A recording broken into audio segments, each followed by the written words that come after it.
This is 2 years of game development in 8 minutes. I recently made a video showing how I made my first game. Since then I have continued making games, and today we're gonna go through every single project I have started so far, with the first one being... I'm not gonna go into too much detail on these first projects since they were parts of the last video, but yes, as a complete beginner, I obviously wanted to make a massive RPG game. But 3D was too scary, so I settled on making a top-down RPG, as if that would have made it any more realistic. I followed the tutorial, and this taught me a lot about navigating Unity, but after coming to my senses, I decided to put this project on the shelf and make something smaller. This was a simple catching game, and the first game I ever finished. It taught me a bunch of the basics, and although it's nothing spectacular, I am very proud of it. But before fully finishing this game, I accidentally started to make... Yep, I did try once more, and although I later abandoned this game as well, I don't see it as any wasted time. I learned a ton of stuff, and most importantly, I picked up pixel art, which is something I still use to this day. It also made me go back and finish Pastrypops with that new art style, and then I moved on to my next project.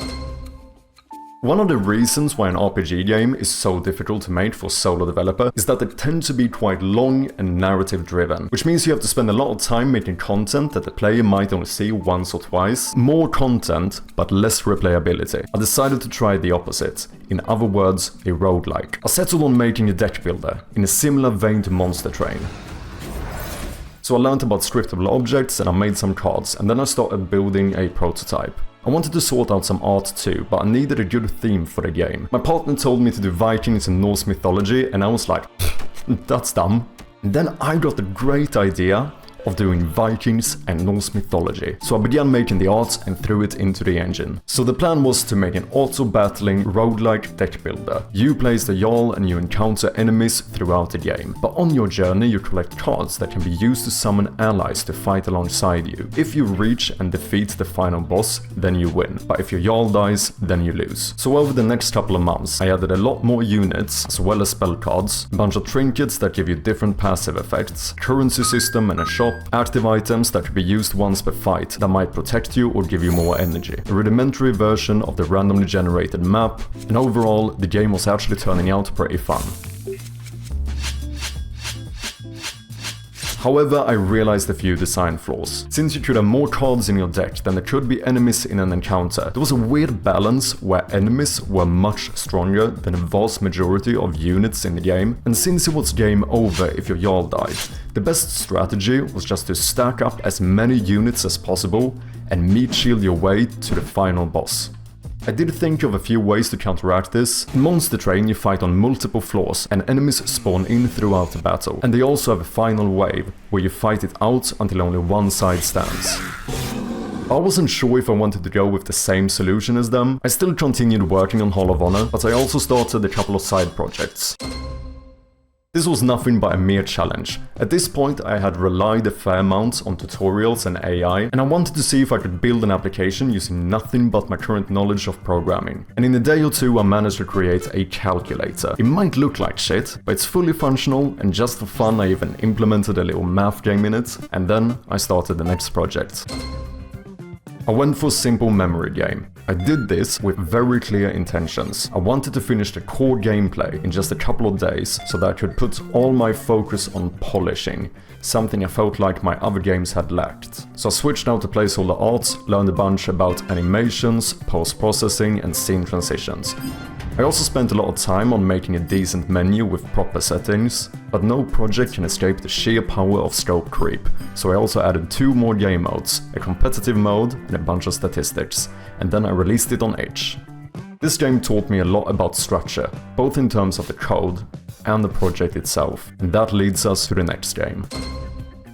After pairing the design flaws of the deck builder with the new experience from Memento Mania, I decided to remake Hall of Honor from scratch, with a few major changes. But first, after having made 3 full menus, I realized how much time I was wasting on setting up menus and rewriting code. So I stripped Memento Mania of the game itself and turned it into a custom template that I could iterate on and reuse for future games. I don't know how it never crossed my mind, but apparently you're allowed to reuse code. So with the new templates, I started working on a prototype. I decided to deviate from the deck builder genre and instead make a turn-based roguelike, where you would only have a handful of units, each with their own abilities. Think Darkest Dungeon, but combined with Darkest Dungeon.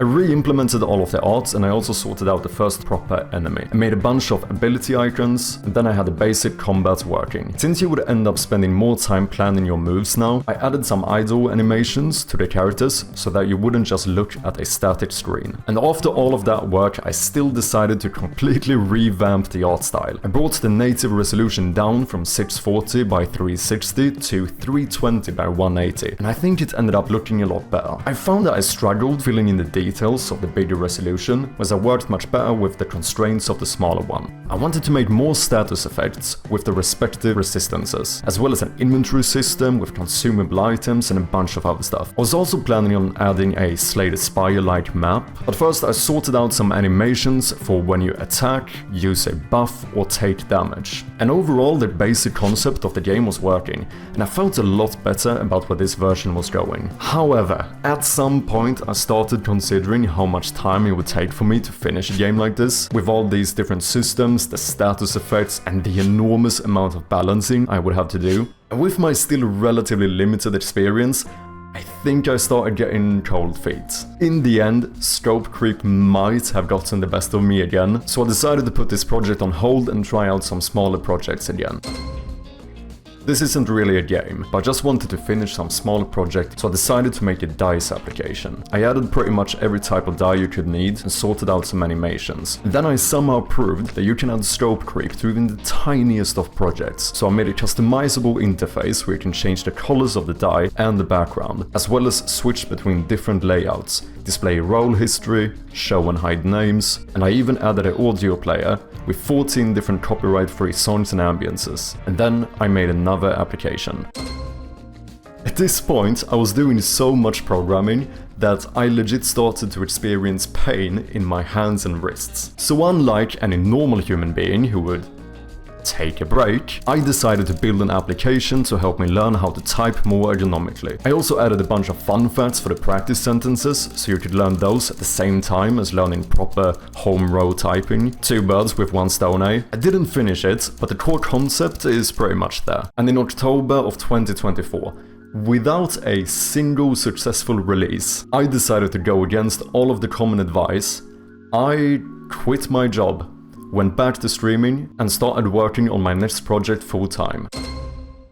This is an upcoming point-and-click horror game, and it will be my first proper Steam release. If you want to see the story of how I made this game, then make sure to subscribe to see the next video, and please head over to Steam and wishlist the game. It would mean a lot to me. So that was my 2-year journey, and to be honest, I still think I will return to Hall of Honor one day, but for now I am fully dedicated to finish my current project. Let me know what you think in the comments, and join me on Twitch as I develop games live. Thank you for watching, and a special thanks to Trash, One Man, Bjarne, Toasty, Chex, Daysmace, Sandy G, Jin, BMO Artist, Iris, and all of my other supporters on Twitch.